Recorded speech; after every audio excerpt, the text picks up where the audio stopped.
What's going on? We back with the Boxing Clinic and more. It's your boy CJ Goodfella, and we still walking the puppy, Miles. And yeah, man. Shout out to Fred from Barbershop Conversation. You know he's breaking a rumor right now. He got some good sources, man. To be honest, he really do. I gotta give it to him. I did take shots at him yesterday, saying that I didn't appreciate all everybody who covered the Golovkin and Vaness fight, and that wasn't nothing personal. It was just a fact how I still feel and how I felt. I feel that we all should band together and boycott bullshit, because if we continue to go out there and support that bullshit, they gonna continue the networks and the sanctioning bodies to get away with the bullshit.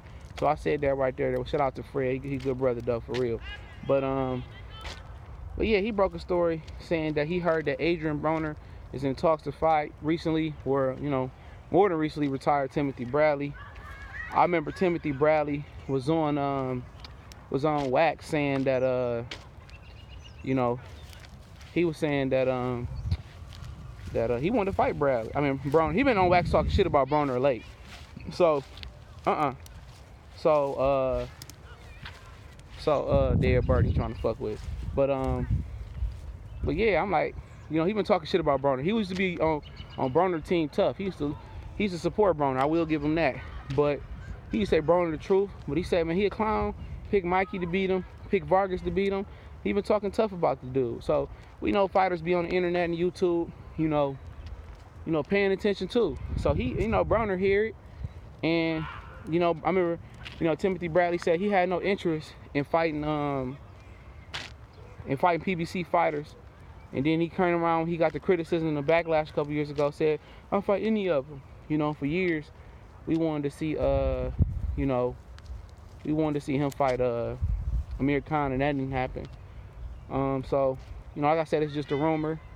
I know a lot of people, gonna run off and try to twist it the way they twist it, but it's actually, according to Fred, it's supposed to fall on the same card as Broner. As Robert Easter Jr. and Mikey Garcia in LA.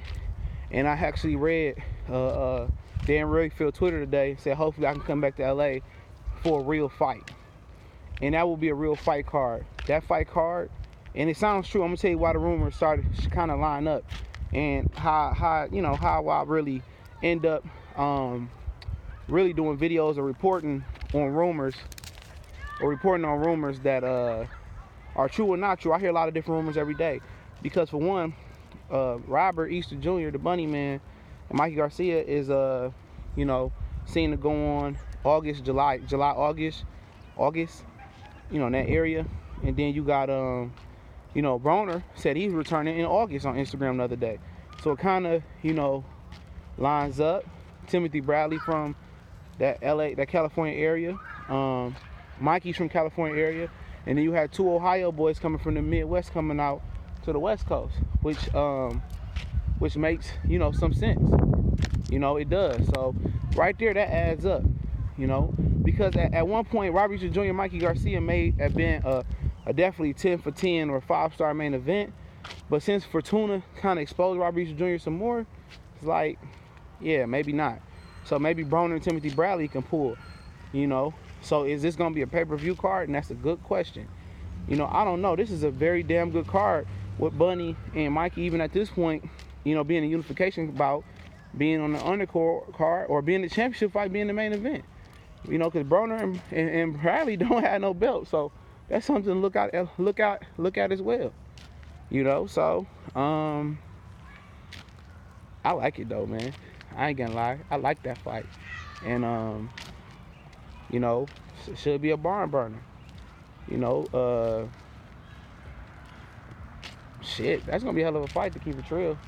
We already talked a little bit about Mikey and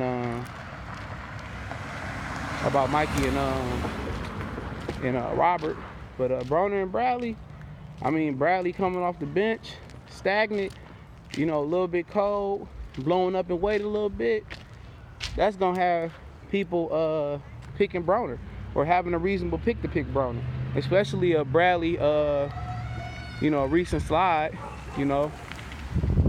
So his recent slide is gonna have people thinking about picking him, man. So I mean, that's tough.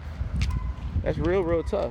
You know, so the betting odds, that's gonna be difficult to open up. I think at this point, man, with Bradley with no tuna, I think he'd be all right. Him and Teddy Atlas. Bradley is a good volume puncher, but he don't punch hard. So in reality, with everything I just said and how it's stacked up, this shit could be a good 50-50 fight. And this is gonna be another banging card.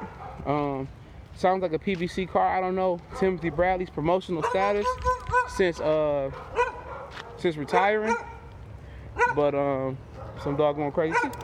I can't even see that dog. So what you gonna do about it? You see him, huh, boy? Come on. But oh, at the top window, he ain't trying to get no smoke. Free smoke puppy. He don't want no smoke.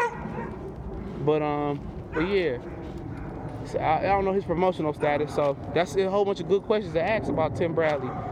You know, 'cause I know him and his wife is managing a lot of different fighters. He fired Cameron Duncan a couple years ago, and Cameron Duncan is it's like the Al Heyman, the managers over at Top Rank. He just, you know, Mikey gave him to help him discover Timothy Bradley.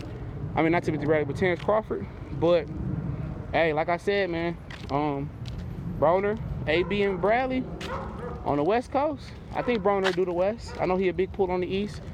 But when he came West last time, Southwest San Antonio, he was the Alamo Dome. Marcus Madonna put him down. But Bradley been looking a little bit, you know, shell shocked a little bit.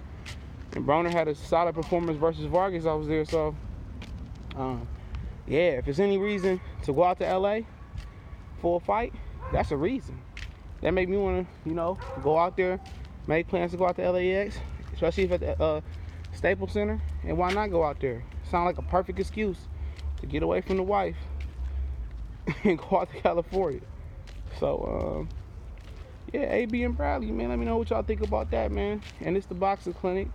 And we're going to continue to do some real boxing talk shit. We gone.